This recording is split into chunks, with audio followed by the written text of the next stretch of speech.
dati daw, panahon ni Pinoy, may pogo na daw, partner. Pero, yung sinasabi nila.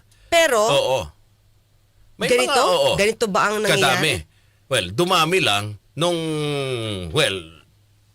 panahon ni Pangulong Duterte. Nakarang administrasyon. Oh. Oo. Hanggang padami ng padami na. Ito kasi tanong natin, nung panahon ba ni Pinoy, yung mga pogo, na-involve ba sa ganito? May nabalitaan ba tayo na-involve? Mayroon namang mga pero hindi ganon kadami, partner. Hindi ganon karampant yung mga ganitong yung insidente. Yung ganito na love scam, crypto, sex slaves, meron bang panahon? Kasi sabi naman siguro, natin, nag-uumpisa pa lang sila, partner, pumasok dito. Pogo, pag legal. Yeah, pag diba? kumpleto kang dokumento, legal kang nag-ooperate, legal yung klase ng negosyo mo na ginagawa, sige, partner. mga kayubi, kailan nyo natatandaan dumagsa ang Chinese dito? Di ba? Kailan ba? Panahon ni dating administrasyon. Pero siguro, partner, nung panahon ni Pinoy, nag-uumpisa na silang dumating. Nag-uumpisa na sila magsipagdatingan rito. Hanggang umabot dun sa susunod na administrasyon. Hanggang ngayon, di ba? Mas marami na sila. Nanganganak nanganganak. Diyan nga sa Pasay, partner, pag may mga lugar dyan, pag pumunta ka, hindi mo na maintindihan yung, kung ano yung nandun sa signage. Puro Chinese na nakalagay. Hindi mo na mabasa. Yun dapat natin malaman kasi hindi natin ito masyadong problema noon Oo. So siguro tignan natin ano ba ang sabi nangyari ni sa Free panahon Ride ni Pogo? PH sa Aquino daw, sa Aquino. Mas marami. Sige mga kayubi, kasi kayo naman din ang makakaano niya, di ba? Kasi siyempre tayo, partner, nakita natin kung gaano ba kaluwag. Oo. Kung paano ba yung naging treatment sa mga Chinese noong panahon ni Pangulong Duterte. Sabi ni Chrissy, 2018 kasabayan ng boom ng crypto kasi karamihan dyan dati crypto and currency. Di panahon ni Pangulong Duterte, dating Pangulong Duterte. 2016 siya naboto Oo. So kung 2018, panahon na ni dating Pangulong Duterte. Oo. Pero ang pagkakalam ko talaga, partner, dati na yan panahon pa ni late President Pinoy. Pero may mga partner, may mga nag-ooperate na ng Pogo. Hindi lang ganun pa kadami, partner. Baka matitino pa yung dati. Pwedeng matitino? Baka yun yung mga lehitimo pa talagang nag-ooperate. Master Pogi, sabi pa niya, ownership aside, the business goes around. It's through a long-term list. Yun.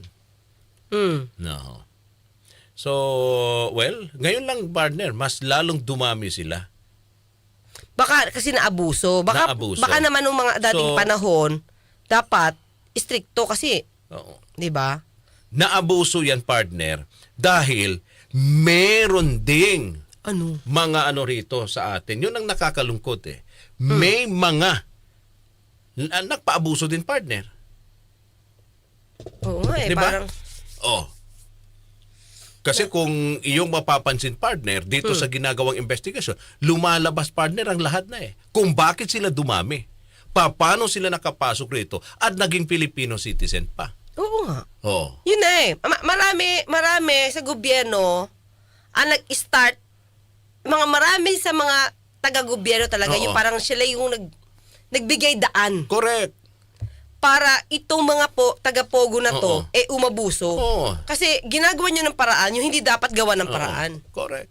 Ang masaklap pa dyan, kasi, hindi lang, partner, rito, gumagawa ng kung ano-anong mga illegal, sangkot pa sa mga krimen. Yun ang dyan yun ang masaklap. Dito pa sila gumagawa ng krimen sa ating bansa. Mantakin mo. Sabi naman ni Univert, kay Arroyo pala, nagdatingan na sila, pero mas dumami kay Duterte. Kaya siguro kung noon, tingnan natin, kasi hindi siya nagiging issue. Maybe, they had been complying with the law. Okay. Kaya siya hindi ganon. Posible. Kaya lang, dumagsa, kasi may nang abuso na, at marami nang nabibiling taga-gobyerno. Yun diba? Pwede naman natin, kasi sabi na nga natin, kung Pogo, pag legal-legal. Pero ang problema kasi, dumagsa din yung mga Pilipino ng taga-gobyerno na pwedeng pasakan ng pera, ayos na. Sabi ni Judith Villanueva, Pogo or Philippine Offshore Gambling, gaming to operators, began receiving official licenses from the Philippine Amusement and Gaming Corporation in 2016. Hindi pabor si Pangulo Rodrigo Duterte na tuluyang iban ang mga POGO o Philippine Offshore Gaming Operators. Ayon po sa Pangulo, bukod sa ekonomiya, mawawala ng hanap buhay ang mga Pilipinong nagtatrabaho rito. Ang sento po na balita niya mula kay Daniel Manalastas. Sa kabila ng pahayag ni Chinese President Xi Jinping na dapat iba ng Pilipinas ang operasyon ng Philippine Offshore Gaming Operators o POGO, iginit ni Pangulong Rodrigo Duterte na hindi siya pabor rito. Inilahad ito ng Pangulo sa kanyang pagharap sa media kagabi, ilang araw matapos ang matagumpay niyang pagbisita sa China. We decide on to benefit the interest of my country. Maybe out of courtesy, I will listen to you. Pero I decide that we need it. Maraming mawalaan ng hanap buhay. Anyway, it's government control. Gayunman, mahigpit ang babala ng Pangulo sa ilang gambling concessionaires na nananamantala at hindi nagre-remit ng tama sa gobyerno. Paglilinaw ng Presidente, nais lamang niyang protektahan ang kapakanan ng mga Pilipino nagtatrabaho rito. Punta ako sa'yo. Puntahan kita, sabihin ko, di ba sinabi ko ng ninyo, huwag ninyong lokohin ang gobyerno. Wow, ang tapang talaga sa salita. Pero meron bang nagawa? Ngayon na nakikita natin ang epekto ng mga pogo na gumagawa ng illegal dito sa ating bansa, lumalalim na nga daw ayon sa pag-iimbestiga ng Senado. Sinugod nyo ba? At napahinto nyo? Kayo ang nagparami nito. Mahirap kasi yung salita lang, tapos kulang. Kaya ko kayo pinagbigyan kasi, ang inaalaala ko yung Pilipino at makakain. Totoo bang nakatulong ito sa mga Filipino na kumakalamasik mura? Sino ba talaga ang natulungan ng Pogo? Bakit lumalabas ngayon? Ang dami ng involved na taga-gobyerno. So, paano nga ni dating Pangulong Duterte? Oo. Siguro, under my oath of office as President of this Republic, yung pogo na yan, malinis yan. No. Sabi nga ni Polly Maclang, bakit kay hindi umubra yung Pogo? Sa Pasig. Kay Pasig? Oo nga. Bakit nga ba hindi na lang natin tanggalin? Sino ba ang nagpapaba? Nag-ano dyan? Nagbe-baby-baby. Nagbe-baby-baby sa mga Pogo. Di ba? Yan lang, simple lang ang tanong rito Nakakatulong pa ba ang Pogo, partner, dito sa ating bansa o perwisyo na itong naidudulot? Kahit may tulong, kung mas malaki yung perwisyo, partner. Dapat nang itigil yan. Oo, saka sugal pa rin to, partner Bagay. Diba? Sugal pa rin to. Ba't kailangan may Pogo? Diba mayroon lang tayong mga casino dito na legal naman sa mga hotel-hotel? Diba? At least, pagka nasa hotel lang at hindi kayang pumunta ng mga tao sa hotel, o hindi sila makakapagsugal. Kasi, dadayo pa sila. Diba? Ito online to diba? O dami ito rin naloloko. Oo. So, hindi natuloy, partner. Yung dapat sana... Nag-a-apply pa sila ngayon. Wala na with yun. another judge. Wala nang mangyayari yan, partner. Wala na, Kasi pero- sabi, mismo nga, yung judge na mismo nagsabi, na nakita niya, na tumatakas na yung mga nasa loob ng Pogo Hub. Nawala na yun. May binabanggit si Tal Attack about ZTE. Yun na yun siguro. Oo, Ayun, yun ko. Nagsimula ito kay Arroyo. Remember ZTE? Pero Duterte. Yun ang pala yung binanggit mo. So, si ZTE ba? Pogo? Partner. Pogo siya? Pogo Hub. I don't know kung oo. Kasi ang alam ko yung CTE Phone. Akala ko telepono. Oo nga. Akala ko line. Technology, ano yan Akala ko ganun. parang para sa internet. Telco, parang telco. Oo, parang ganon. Di ba? So, Pogo pala siya? So, yun. So, hindi natin alam kung ano bang naging deal ng mga ito sa panahon ni dating Pangulong Duterte. Sabi ni Deus, tama ba? Deus Mailus, mainland Chinese yung customer ng Pogo sa pagkakaalala ko. Oo. Karamihan naman, yung kanilang mga kliyente, hindi dito. Dito lang sila nag-ooperate. Dito lang nila ginagawa yung kanilang mga yung kanilang mga scam, yung kanilang mga illegal. Dito na ginagawa, pero karamihan partner ng kanilang mga nabibiktima taga-ibang bansa. Taga-ibang bansa. Remember yung mga love scam, Pilipina, Oo. nagpapanggap, nagpapaibig, Oo. pero parang mga foreigners yung kanilang target. na client. Kaya Dollars. partner. Diba? Pero doon sa natatandaan mo partner, naging mainit din yung usapin ng online lending. Ola, di ba? Actually, nung umpa, Oo. nag-trace ko na, although wala pang ha? Pogo din pala yung nasa likod noon. Nung ko pa ito naisip, kaya lang Oo. syempre wala tayong ebidensya. Kaya lang sabi ko, nung dumagsa yung Pogo, dumagsa din yung Ola. Ola dati. Tapos yung style nila, Oo. yung pamamahiya, Oo. parang style, mainline Chinese Correct. Mainline China. Hindi ka pa, mga kayubi before kasi, wala na nauso, nung nagkaroon ng pandemic, gustong-gusto kong panoorin yung mga Chinese movies na Tagalize. Oo. Tagalize doon sa mga pelikula nila, ipinapakita nila paano sila maningil ng utang. Oo. Doon kasi yung may mga parang mafia-mafia, Oo. talagang Ganun na ganun. hinaharas. Oo. Sabi ko, ito, di man physical harassment, verbal. Sabi ko, parang Chinese style. Sabi ko, hindi naman ganyan yung mga Pilipino maningil ng utang. Oo. Kahit yung mga Bombay, Oo, hindi. di naman ganyan So, iba So, Sasabihin pa inanalyze ng ko lang, Mumbai, baka, magre-renew ka. di ba, payong, Payong. payong, DVD. Ganun lang. Hindi naman Bombay yung partner. Saka mas gusto nila, ano ba? Oo. Ang, mali pala ka. Mali. Katuno Hindi. lang, katuno. Katuno. Mali pala ako, sorry. Oh. Mali yun. Oo. Doon pala yung sa Quiapo, partner. Sorry naman po. Oo. Kaya So, nga. Oo. Pero, well, doon sa sinasabi mong Ola, yung mga biktima doon, partner, yung mga kliyente, mga taga-rin, mga Pilipino. Bakit hindi gumagawa rito ng paraan? Di ba? Ng ating gobyerno. Na para, eto, yung mapaihinto na. Kaysa sa, balang araw, hindi lang itong problema na ating pong nararanasan ngayon ang mangyayari, 'di ba, sa ating bansa. So Bella Villa, yung iba kasing politiko, ang tingin sa Pogo ay okay lang dahil yung scamming nila ay ginagawa sa ibang bansa. Paano kung baliktad? Yung scamming ay ginawa sa Pinas at yung Pogo ay hindi. Yun ang katwiran nila, partner. Scamming. Scamming, mali pa Kahit rin sino yun. pang biktima niyan, Oo. partner, nang bibiktima pang kapalit ng tao, Oo. kahit hindi yung Pilipino mismo na bibiktima. Mali pa rin yun. Ito nga sabi ni Sir Winston Pinoy nga yung nakaposes, bugbog sarado. you see? Diba? Baka kasi gusto niya, ayaw niya na siguro magtrabaho doon, Oo. kaya na ganun. Well, anyway, partner, so yun lang sasabi ko. Kaya ang title natin kanina is, sino kaya yung nag-leak sa Pogo Raid? Kasi imagine mo, hindi rin nila nagawa. Mali na yung depektibo na yung search warrant. Oo. Tapos nag-leak pa. Oo. Tapos ayaw nang baguhin. Mm-mm. Diba? Ay, i-correct lang naman para doon sa items. Yan nga ang mahirap. Tama, Univert, corruption talaga ang problema natin. Yun. Kaya nangyayari itong problema. Ito, mga kayubi, Dumami ang Pogo. basang-basa nila ang mga Pinoy. Oo. Yung mga taga-gobyerno, basang-basa nila kung paano nilang paiikutan. Yes. Kaya nagagawa ito. Ilang taon na to na ganyan. 'Di ba? Wala tayong kamalay-malay na yung mga taga-gobyerno na dapat na nagpoprotekta sa atin, Mhm. sila pa mismo ang nagdadala ng mga gitong klaseng perwisyo sa buhay natin. 'Di ba? Ay, nako. Wala kayong kahihiyan. Mantakin ninyo.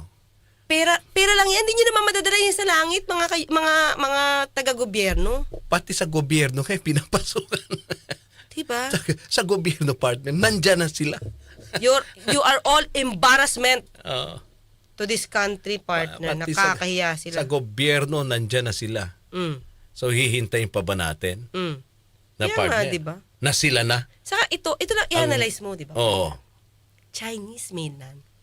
Ibig sabihin, ganito na ba talaga yung mga karakter ng Chinese? Oo. Ito ba kayo? Kasi parang sa buong mundo, although syempre may mabait naman na Chinese partner, pero parang sa lahat ng ibang bansa, parang ganito yung nakikitang ugali ng mga Chinese. Diba? Dati iba yung kinakatakutan natin, partner, ibang lahi. Oo. Ibang lahi, di ba? Pag sinabi natin terorista, ibang lahi, di ba? Ngayon, ibang klase na yung kinatatakutan. Oo. Di ba? Mm. At ito lang din napansin ko, partner. Mm. Ba't walang nagpo-protesta rito sa Pogo? Sa kalsada. Ang sabihin, wait. pati sila part. Meron ba? Oh, parang Ray. May nakita ka bang nagpo-protesta yung mga rallyista dyan na gusto na nilang paalisin ang Pogo? Meron ba? Ano ba yung tila nga? Pero may nakita ko rally, hindi ko alam kung sa Pogo yun, partner. Karamihan nakikita natin dyan, partner, patungkol sa jeepney modernization o kung hindi laban sa Amerika. Hindi naman napapansin sa jeepney modernization, partner. Kakawawa din sila. Ito mga, hindi. Ito yung observation ko lang. Wala akong nakikita na may mga nagdadala dyan ng placard sa labas at sinasabi na paalisin ng Pogo rito. Oo. Samantala, ang dami na tayong mga naririnig, partner, kung ano nung mga pangyayari na involved. Oo. Tingin ko talaga, sabi nga ni Danilo Balduesa, PBBM needs to sign an executive order to ban Pogo. Tingin ko, dapat kumilos-kilos na rito kasi hindi na siya biro. Mhm. 'Di ba? 'Di ba? Parang ano yung partner parang janitor fish lang dati. Alam mo yung janitor fish, mga kayubi? Akala mo, 'di ba? Nakakatulong siya kasi naglilinis siya ng aquarium mo. Oo. Pero pag dumami pala siya, partner, nung dumami siya, perwisyo siya. Oo. Yung janitor fish, parang ganito. Unti-unti, okay, akala mo nakakatulong. Nung Ngayon. dumagsa ngayon dito, malaking perwisyo. Diba? Ang usapan na ata, Tornet Serot, ang lagayan na ay bilyon. Barya Hindi pa na. pala milyon. Oo. Barya na pala Barya na libo. lang ang Barya na lang daw ang millions ngayon. Grabe. Mukhang marami na sa government ang nasa payroll ng Pogo. Nako. Nako naman. Siyempre, nakita mo nga, partner. Di ba yung sa Bamban? Yung isang villa doon, kung magkano? Umaabot daw hanggang 70 million yun. Isang villa. O isang villa lang. Paano na yung partner? Oh. Although wala pa, hindi naman ito nireklamo, kaya lang minomonitor na siguro. Oo.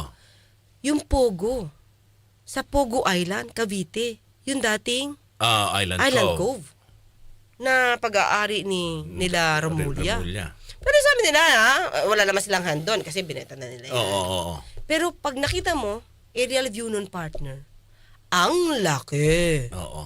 Anyway, wala pa naman nababanggit tungkol sa kanila. At may binabanggit rito si Univer ba? Pagkatapos daw ng narco politics, partner, eto naman ngayon. Ganun ba? Pattern Tama. ba to? Pattern Oo, ba to? oo. Grabe, Totoo yan. narco-politics talaga. Oo. Kawawa naman yung Pilipinas. Ano mangyayari sa mga matitinong Pinoy? Oo. Diba? Parang, ilan na lang ba tayo? Nakita tayo talaga. Ilan na lang ba ang matitinong Pinoy talaga? Na hindi kayang bayaran kahit anong mangyari. Diba? Ewan, partner. So, let's pray na lang, mga ka-UB, for our country. At sana, magtuloy-tuloy sana yung ganitong klase ng pagsawata. Yun. Pagsawata sa mga Pogo, especially yung mga illegal na gumagawa ng bagay-bagay sa kanilang Oo. Pogo Hub. Sa The Action Man, kung totoong Chinese si Alice Guo, grabe inaral niya ng husto ang kahinaan ng mga Pinoy para makuha ang simpatya ng mga Pinoy. Ay, totoo magandang observation. Naku! Yes! Oo! Matagal na kasi parang 2011 nandito na si Si Alice Guo. Parang nakita, may mga pictures na parang 2011 Oo. But anyway, partner, hindi mahirap basahin ng Pinoy actually. With all this news na nakikita nila, partner, Mhm. kahit sinong foreigner, kayang-kaya. Nako. Kahit hindi pa niya inaral, konting news lang, nakikita nila kung anong klaseng gobyerno meron tayo.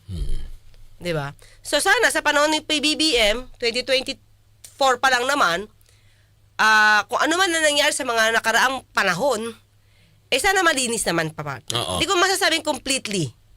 Hindi naman ito mai-eradicate lahat. Pero at least unti-untiin na malinis kasi ang daming basurang dinagay sa atin dito 'Di ba? Parang dumagsa yung basura. Di ko alam kung kailan nag-start yung pagdagsa ng basura, pero ang alam natin, nung panahon ni Pangulong Duterte, dating Pangulo, medyo dumagsa dito yung mga ganitong klaseng problema. Mm-mm. 'Di ba? Ito mga basurang to, dapat malinis pa unti-unti din. Hindi naman to kakayanin ng mabilisan. Hindi pwedeng linisin to na isang gabi lang. Dapat linisin to.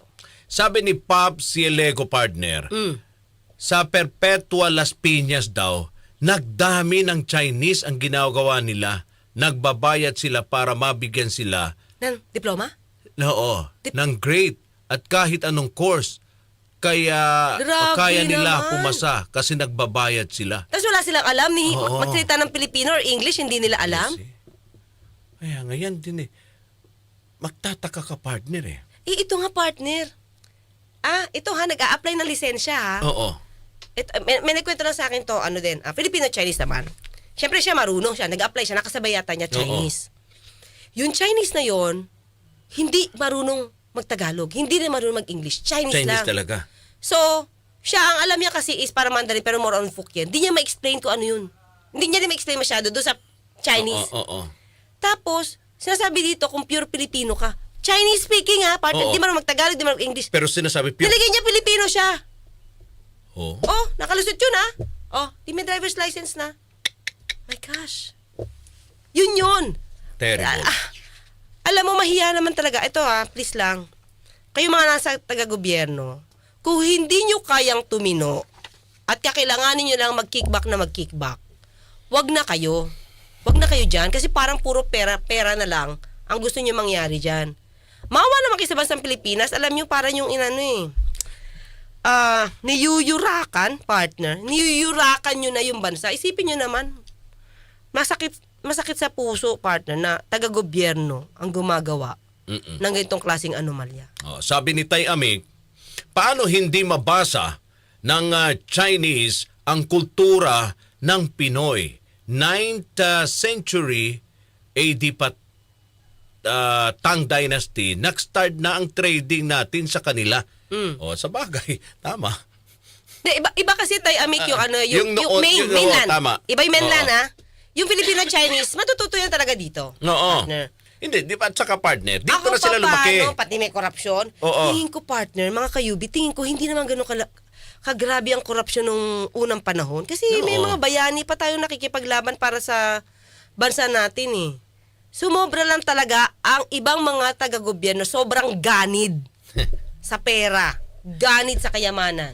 May binabanggit rito si Angela. Mahirap lang basahin eh. Ganon. Ayoko din sabihin tama.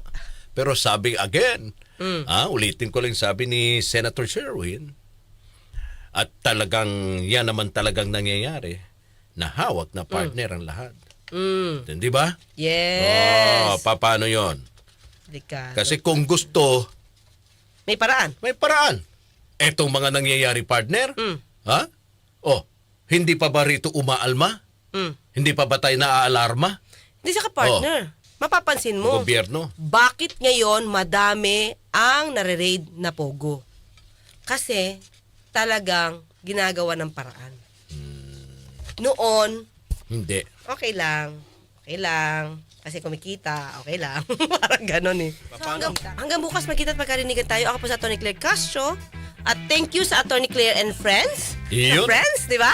Si Kanina. Neil at saka si Don. Don! Magaling. Ayan. Pwede na. Yes. Pwede na ako mag-lead nito. Ayan, hanggang sa muli magkita at magkarinigan tayo. Ako po sa Atty. Claire Castro. Nagpapalalang, magtulugan ang inyong karapatan. At ako naman pong inyong lingkod, Radyo Man Rod Marcelino.